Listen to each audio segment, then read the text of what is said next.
there's a lot that we got to cover. In fact, the next 2 hours isn't going to be enough to cover everything that's going on, including a resolution that made news yesterday. There's going to be a special session in North Dakota that you've been told is going to focus on Kratom. I anticipate there's going to be other things allowed to be discussed. But what Jeff Mangrum, state senator on the western side of North Dakota, is wanting to introduce and will do so on Monday is a resolution that's going to ask the legislature to formally urge in your name as North Dakota residents, urge President Trump to provide clemency for Scott Fall and Yori Cole, both convicted for the February 13th, 1983 shootout near Medina that killed U.S. Marshals. Wounded many more. I had a lot of people message me right away, Republican lawmakers, when I was talking about this yesterday afternoon, saying, what in the world are we doing? But there was a few individuals that come to mind that I wanted to reach out, get their reaction. One of them, former U.S. Attorney Tim Purdon, who joins us right now on News and Views. Good morning, Tim. It's been too long. I hope you've been well. It's great to hear from you, Tyler. Thanks for having me on. Your reaction to a resolution urging the president to provide clemency to Yori Cole and Scott Fall. So when I heard about this yesterday, I actually got contacted by a reporter, and I can't even describe how shocked and just dumbfounded I was that this was an idea that someone was considering. I was in high school when the Medina murders occurred in 1983, and I personally can remember hearing about it, watching on the news, and what an emotional and horrible event that was. The subsequent manhunt for Gordon Call and the shootout in Arkansas. The arrest of the defendants in this case. The U.S. Attorney's Office in North Dakota prosecuting these folks on behalf of to seek justice for these murdered U.S. Marshals. During my time as U.S. Attorney, it became obvious to me, leading the office, that case was amongst the most historic events and proudest moments of the U.S. Attorney's Office in North Dakota. I mean, the men and women who've worked there over the last 30 years, to wake up to this and understand that somehow some of our elected political leaders think that these folks who murdered two United States Marshals, federal law enforcement agents, were murdered in cold blood, that some of their elected officials think that a good use of the time and the power they've been given by the people of North Dakota is to seek their release from federal prison. It's hard to shock me with what goes on in politics these days, but this was a truly shocking piece of information when I learned it yesterday. Well, and Tim, as I was saying, when this news broke yesterday afternoon, I don't know that I've had that volume of lawmakers texting me from the majority, the Republican side, just outraged that this was even being discussed. This almost glossing over what happened. This wasn't a bad night. This wasn't the result of a bar fight. This was what I think you could consider an ambush. And, the follow through on all of this to go, and as you point out, the U.S. attorneys going and pursuing justice on this, to have all these years of, this being studied, being talked about. I had not been born yet, Tim. I was born in 86, but I knew exactly what happened on that day because all those years later, people in my small town that I grew up in were still talking about what happened in Medina on that day. And I can't imagine the victims' families now having to relive all of this because Jeff Mangrum thinks, well, they should be free. No, I mean, a couple of things. I've taken members of my family who weren't born when this happened to the location in Medina to look at the location so they could get an understanding of what happened. I mean, this is one of the largest tragedies, horrible crimes. I shouldn't say tragedy. It's a horrible crime to happen in North Dakota history. But the other thing to remember here too is again, so you've got majority party people from the legislature texting you and saying this is horrible. Well, let's take a step back and think about this. The Posse Comitatus, the tax protesters in this case, they were in the 80s. This was the first sort of modern start of what now has become the Christian nationalist movement. These folks were being attempted to be arrested by the U.S. Marshals because they didn't pay their income tax. They didn't pay their federal income tax. They're not heroes. These are criminals. They failed to pay their income. I don't know about you, Tyler. I pay my income tax every year because it's part of being an American, right? Mm-hmm. They thought that those rules didn't apply to them. And when confronted with that, their decision was to shoot and kill 2 U.S. Marshals.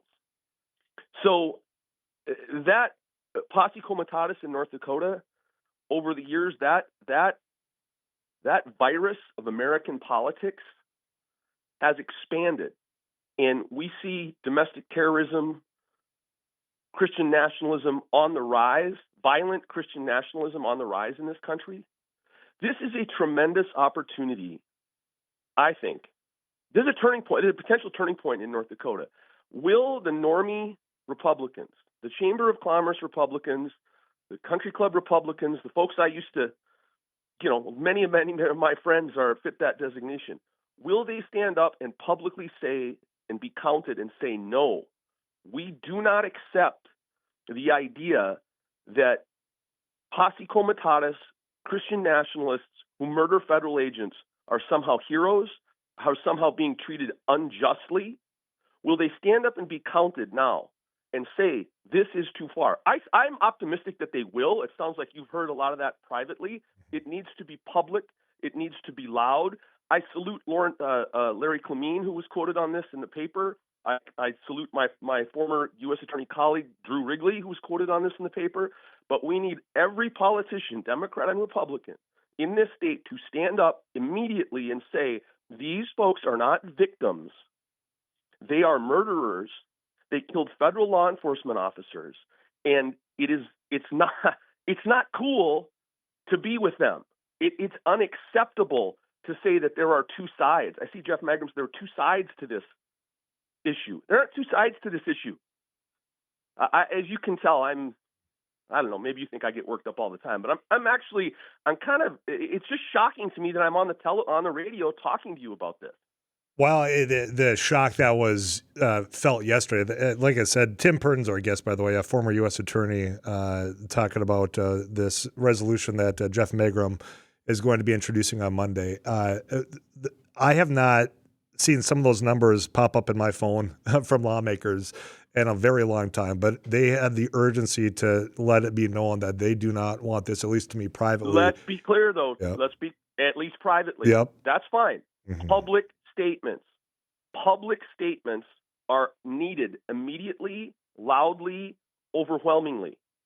And that's, to me, going to be a real test. And I'm optimistic that this is so crazy that it will happen, but it needs to happen. And for folks that are texting you privately saying this is terrible, but don't make a public statement, you are enabling this virus in our society. This is a time, this is not going to cost you anything politically to stand up and say, I stand against this.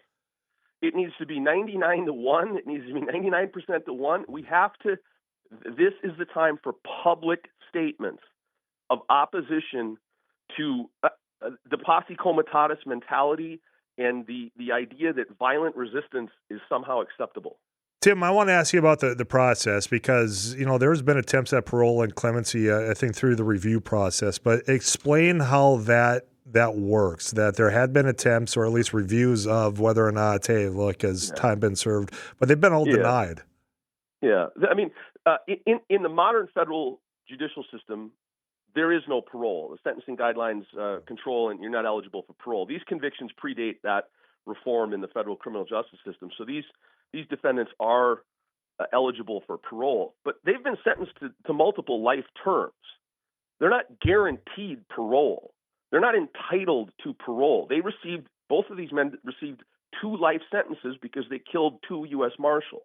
They're eligible to apply for parole, but they're not guaranteed parole. I see the statements from the sponsor here that the families are exhausted by these parole hearings every few years that don't go their way. They're exhausted not knowing when these folks are going to get out. Ken Murrah and Robert Cheshire's wives are likely exhausted from living the last 50 years without their husbands.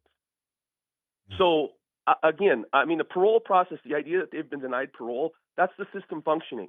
There's a parole judge that makes that determination based on the evidence and the presentation. There's nothing wrong with that. It's the ordinary course of business. 35270 is the Adventure RV Text Club. I've got a lot of comments in, and a lot of them, pointing out that there's very little agreement. So, to your point, a lot of outrage here. I think you addressed this, Tyler. I thought I heard when parole was denied for these two individuals, it was because they demonstrated no remorse or any indication that they would lead a different life than what got them in prison. I want you to address that comment. You can see that in the comments from the sponsor here rolling this out. The idea that justice hasn't been done here because these guys are still in prison, that doesn't show remorse. That doesn't show that there's any acceptance of responsibility, remorse, those sorts of things. If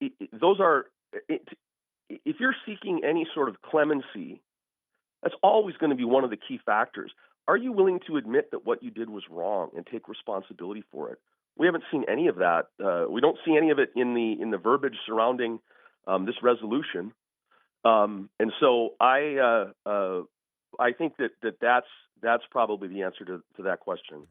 Well, and when it comes to this resolution, non-binding, that doesn't become law, but it does put to the state of North Dakota's name, that we are urging the president to do this on behalf of North Dakota. So that when people are listening out there, and if you're like me, not having lived through that, but have learned through, what people remember, and I would say traumatized from the events of that day, that this had lasting impact, Tim. It did. And to folks that didn't experience this firsthand, that I did, or not firsthand, but was alive and in high school and remember all this, I'd highly recommend people, we forget our history. We don't do enough education of ourselves. I would highly recommend that people order and get a copy of the book about the Medina murders by former Fargo reporter Tim Corcoran. Of course, the name of the book now is escaping me. It'll come to me, but it's Bitter Harvest is the name of the book. It's fantastic. It traces the incomplete history of the Posse Comitatus movement in North Dakota. Educate yourself. Don't try and find the facts out about what happened here on the dark corners of the internet. The facts, there was a multi-week trial. The facts have been aired here. In my lifetime, I've met and worked with lawyers who prosecuted this case for the U.S. Attorney's Office and lawyers who defended these defendants. The facts are not in dispute here. Get a copy of Bitter Harvest by Tim Corcoran, who was Fargo former reporter, reported on this in real time. Learn what actually happened. Don't try and educate yourself again in the darkest corners of the internet on this sort of thing. Tim Purdon, our guest. Tim, I can hear the I don't know if I want to call emotion, but certainly, the frustration in your voice. I want to give you the final word before I let you go. I had to get your reaction to this because obviously with your history and being a U.S. attorney, but I want to give you the final word before the clock got me. All I can say is, again, we need public statements of denouncement from all corners of the political spectrum in North Dakota on this.